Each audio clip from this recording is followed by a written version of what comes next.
bonsoir selon ton créneau horaire. Je suis Marceline Tuccio, une passionnée du Christ et chaque semaine, je viens ici avec une exhortation, un encouragement pour booster ta foi ou bien quelque chose qui va même faire, qui peut te faire prendre cette décision-là de te lever et te dire c'est maintenant, il faut que je donne ma vie à Christ. Alors aujourd'hui, je veux partager quelque chose avec toi. La semaine passée, on parlait du pourquoi on ne doit pas se taire, du pourquoi est-ce qu'il faut partager le Christ à côté de nous. Et cette semaine, nous allons parler de comment. C'est-à-dire comment est-ce qu'on peut faire pour partager Jésus autour de nous. Et pour cela, bien aimé, j'ai mis pour toi quelques points sur lesquels j'aimerais partager avec toi. Le comment, la première chose d'abord, le comment partager le Christ autour de nous, c'est-à-dire le pourquoi, le comment évangéliser. Nous allons d'abord tout noter que l'évangélisation n'est pas pour une catégorie de chrétiens ou pour une catégorie de personnes dans l'église. Non, bien aimé. Quand Jésus disait allez partout, la grande commission, allez partout dans toutes les nations et prêcher à toute la création.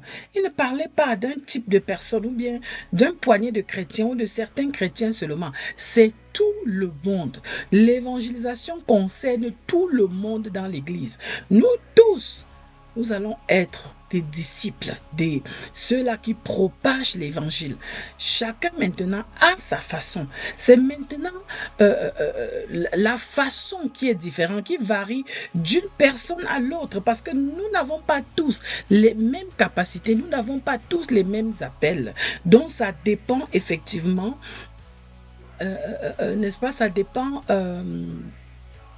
de chacun, dont l'annonce de l'évangile vraiment dépend de la manière d'évangéliser dépend vraiment de chacun et de la façon que nous sommes appelés. Et vraiment, ça dépend en fait. C'est pas dans la même chose. Parce que nous ne sommes pas appelés à faire les mêmes choses. Non, bien aimé. Nous ne sommes pas appelés à faire des mêmes choses. Nous sommes appelés à des tâches différentes. C'est pourquoi, selon la façon que Dieu t'appelle à annoncer l'évangile, il faut absolument que tu cherches à connaître, à avoir la connaissance. À avoir la connaissance pour pouvoir évangéliser. Donc, c'est vraiment important que pour commencer, il faut avoir la connaissance. Donc, premièrement, il faut s'imprégner. Pas pour dire qu'on ne peut pas, quand on est né de nouveau, on est prêt à partager l'évangile. C'est-à-dire, on peut recevoir la vie de Jésus maintenant, et puis quelques heures après, on l'annonce déjà. Mais maintenant, pour rendre les choses plus efficaces, pour rendre notre évangélisation vraiment plus efficace, nous allons chercher la connaissance. C'est important de connaître la connaissance parce qu'on peut manquer la façon de faire selon les situations qui se présentent à nous. Oui, parce que même évangéliser, bien aimé, ça dépend, l'approche est différente de la personne que nous avons en face, du milieu où on se trouve, de ce qu'on est en train de faire. Oui, c'est totalement différent. C'est pourquoi il est plus qu'important d'avoir la connaissance, d'avoir une formation, de prendre aussi également même des formations pour avoir la connaissance sur comment évangéliser.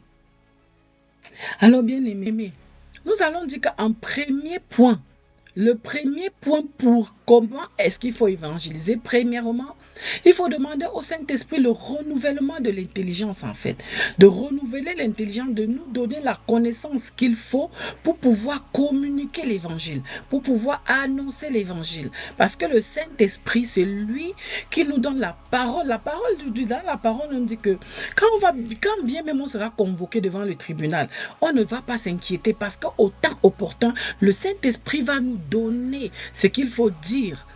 Mais avant cela, il faut connaître. Parce que le Saint-Esprit ne peut utiliser que ce qu'on connaît. Donc, on va chercher le relèvement de l'intelligence par la connaissance. On va rely on Holy Ghost. Donc, on va dépendre du Saint-Esprit pour pouvoir annoncer l'évangile. Le Saint-Esprit va nous mettre des stratégies au moment opportun. Donc voilà le premier point. Et en deuxième point, il faut lire la parole de Dieu. Il faut connaître la parole de Dieu. Il faut s'imprégner de la parole de Dieu en fait. Tu connaîtras la vérité et la vérité t'affranchira. La vérité se trouve où? Dans la Bible, dans la parole de Dieu. Et aussi, il faut connaître, c'est-à-dire, on dit la foi, il faut avoir la foi qu'on peut évangéliser. La foi vient de ce qu'on entend. Et ce qu'on entend vient de la parole de Dieu. Donc, c'est important de connaître la parole. Parce que c'est cette parole-là qui va nous donner la foi quand on va dehors pour évangéliser. On a la foi que c'est pas moi qui fais, c'est le Saint-Esprit qui fait à travers moi. Mon rôle, c'est de parler et c'est le Saint-Esprit qui convainc les cœurs. Donc, c'est important qu'on ait une connaissance, qu'on lit la parole de Dieu. Et c'est en lisant la parole de Dieu qu'on développe notre foi, qu'on ne remplit pas vraiment, que le Saint-Esprit, n'est-ce pas, se manifeste. Donc, bien aimé, voilà comment on dit ça, en deuxième point, ce qu'on doit absolument faire.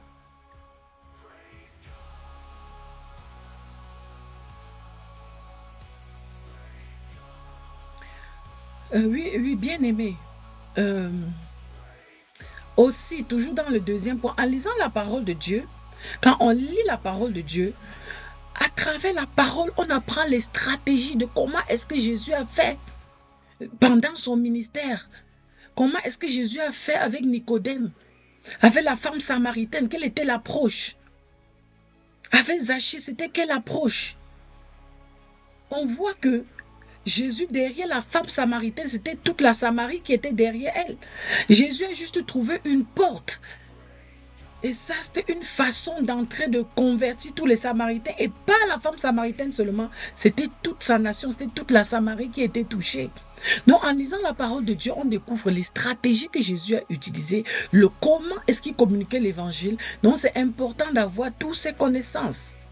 Ça nous aide nous-mêmes en lisant la parole de voir comment est-ce qu'il faut communiquer l'évangile. Mais en troisième position, on va prier. C'est important de prier pour confier ce moment d'évangélisation vraiment au Saint-Esprit. C'est le Saint-Esprit qui touche les cœurs, c'est le Saint-Esprit qui convainc, c'est le Saint-Esprit qui oriente. Donc vraiment, prier pour avoir la direction du Saint-Esprit de où partir.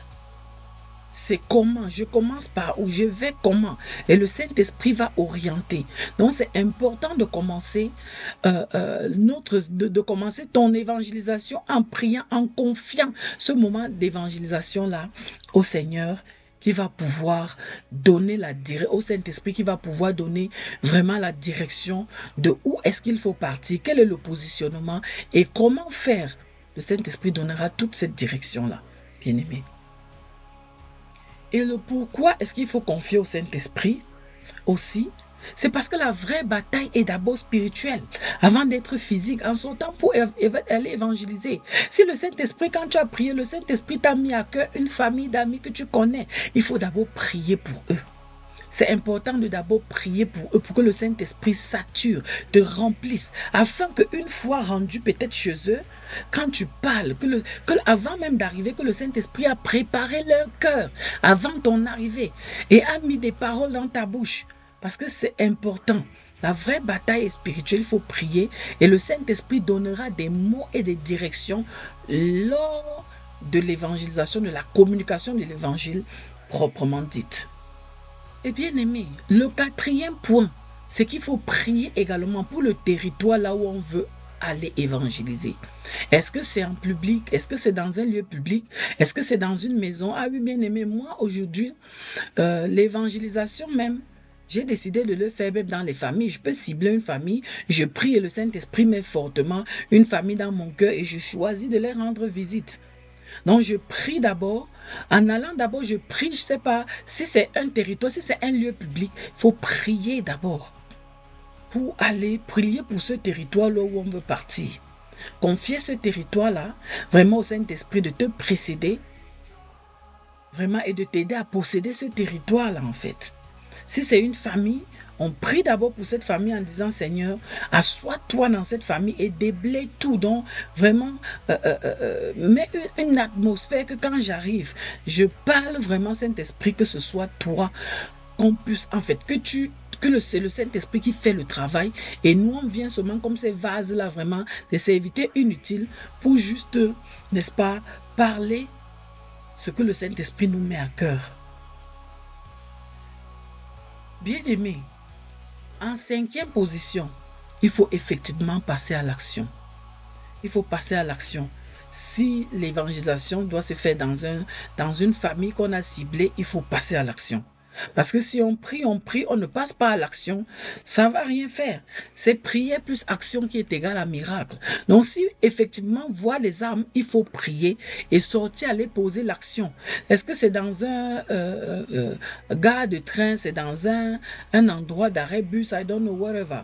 Mais quel que soit l'endroit que tu as ciblé, après avoir prié, il faut effectivement aller dans cet endroit en fait, pour parler, pour aborder les gens. Donc, c'est ça, il faut passer à l'action et aller effectivement dans cet endroit, partager l'évangile, approcher des personnes et se laisser conduire par le Saint-Esprit selon la personne qu'on aura en face de nous. L'action, aussi, un point aussi concernant l'action, c'est que quand on sort pour prêcher, quand effectivement on est sur le terrain, ça dépend de l'approche. Est-ce qu'on va choisir le icebreaker question? Si c'est le icebreaker question, on doit pouvoir approcher la personne et, comment on dit ça, dire quelque chose qui va briser cette glace-là. Oui, bien aimé, il y a plusieurs approches. En dehors de icebreaker question, il peut avoir, je ne sais pas, une autre méthode. Parfois, ça m'arrive de demander, est-ce que vous connaissez Jésus ou bien est-ce que tu es chrétien de rien du tout comme ça là? Soit je te raconte une histoire comme ça, boum, et je job à l'intérieur. Donc vraiment, ça dépend. Et des circonstances et des situations, on doit vraiment demander la grâce au Saint-Esprit de nous orienter selon la personne ou selon les endroits qu'on a à faire. Et tout dernièrement, j'ai pris cette information qui était d'ailleurs donnée gratuite par l'évangéliste pasteur l'évangéliste Josiane Azebazé, qui disait que il faut être prudent, il faut rester prudent. Parce que tu peux aussi aller évangéliser, il faut protéger ta vie. Est-ce que l'endroit est dangereux? Est-ce que la personne que j'approche, est-ce que cette personne est safe? Est-ce que je suis safe avec la personne? Is it dangerous? Yes or no? Donc tu dois pouvoir sauvegarder effectivement, protéger ta vie en évangélisant. Donc voilà, bien aimé, en quelque sorte ce qui concerne le passer à l'action. Et en 6e position, ce que je dirais, c'est que 6e point, il faut revenir dans la présence de Dieu. Quand on a passé à l'action, on revient le soir, on va dans la présence de Dieu. Lui partager ce qui a marché, ce qui n'a pas marché. Et bon, quand on dit même ce qui a marché, ce qui n'a pas marché, c'est pas pour dire que on doit dire oh, j'ai eu un succès ou j'ai eu l'échec. Non, les oui qu'on a dit gloire à Dieu, c'est à Dieu. On a dit, on a reçu la vie de Jésus, gloire à Dieu. Mais le non qu'on a dit non, c'est pas à toi qu'on dit non en fait. C'est à Jésus qu'on dit non. Les oui, c'est à Jésus qu'on dit oui. Les non, c'est à Jésus qu'on dit non. Parce qu'il ne faut pas être frustré parce qu'on a reçu trop de non. Avant, hein, quand je recevais les non, j'avais mal au cœur parce que quelque part, c'était comme si c'était moi qui étais rejeté. Non, c'est le Christ. C'est le Christ qui est rejeté. On doit garder ça en tête, de savoir que c'est le Christ qui est rejeté, ce n'est pas nous. En fait, c'est Jésus qu'on refuse et c'est à Jésus également qu'on dit oui. Donc, c'est important de revenir dans le lieu, c'est qu'en présence de Dieu, présenter pour dire Seigneur, voilà, comment est-ce que je peux m'améliorer? Ceci a marché, ceci n'a pas marché. Comment est-ce que je peux m'améliorer pour que la communication de l'évangile soit plus fluide? Peut-être c'est plus, je dois monter en niveau de prière, je dois mieux prier pour le territoire. Moi, je me souviens, moi, je suis de Impact Centre Chrétien d'Edmonton. Et quand nous sommes allés dans une ville voisine à Calgary prêcher, évangéliser. Mais le pasteur a initié 102, je ne sais pas, c'était 100 heures. Mais en fait, on priait tout le temps, les créneaux horaires de minuit jusqu'au petit matin. Est-ce que c'est le temps de prière que le Saint-Esprit va te révéler? Non, augmente ton niveau de prière avant d'aller sur le territoire, ou bien le fluency, ou bien la façon d'approche. Donc, ce qui est sûr, en rentrant dans sa présence, le Saint-Esprit va relâcher les techniques efficaces et le comment aborder. Et surtout, peut-être là où tu es en train d'aller évangéliser, c'est pas le lieu. Parce que chacun a, comment on va dire, sa terre d'évangélisation, ça, une façon. Hein? On est tous des disciples de Jésus, mais d'une certaine façon. On pouvait voir, n'est-ce pas, il y en a, on va dire, ils sont peut-être meilleurs à la parole, et il y en a peut-être, je sais pas, c'est au travers de leur téléphone, c'est au travers de leur, je sais pas, de leur comportement, c'est au travers de leur mission de vie qui vont amener les gens à Jésus. Mais toujours est-il dit, nous sommes tous différents dans notre façon d'évangéliser parce qu'on est tous différents, on a des missions de vie différentes, mais tout ça concourt pour la beauté de l'évangélisation en fait. C'est pourquoi on ne va pas culpabiliser si ma façon d'évangéliser, c'est de telle façon, je ne vais pas vouloir que l'autre évangélise forcément de la façon que je fais. Donc, c'est un peu ça, bien aimé. Voilà, c'est en quelque sorte, quelques points. Il y en a tellement beaucoup, mais je partage avec toi quelques stratégies pour commencer à évangéliser aujourd'hui. Et ne pas attendre demain, c'est aujourd'hui. On doit partager l'évangile dès qu'on a l'occasion. Bien aimé, merci de m'avoir écouté. Partage la vidéo si tu étais béni, si tu as retenu au moins une stratégie qui t'a aidé, partage la vidéo autour de toi, ça peut aider quelqu'un et tu contribues aussi comme ça à l'expansion de l'évangile. Alors bien aimé, rendez-vous la semaine prochaine pour un autre exhortation ou un autre partage que j'aurai à faire avec toi. En attendant, sois abondamment béni, toi, ta famille et tes enfants si tu en as. On se voit la semaine prochaine. Peace.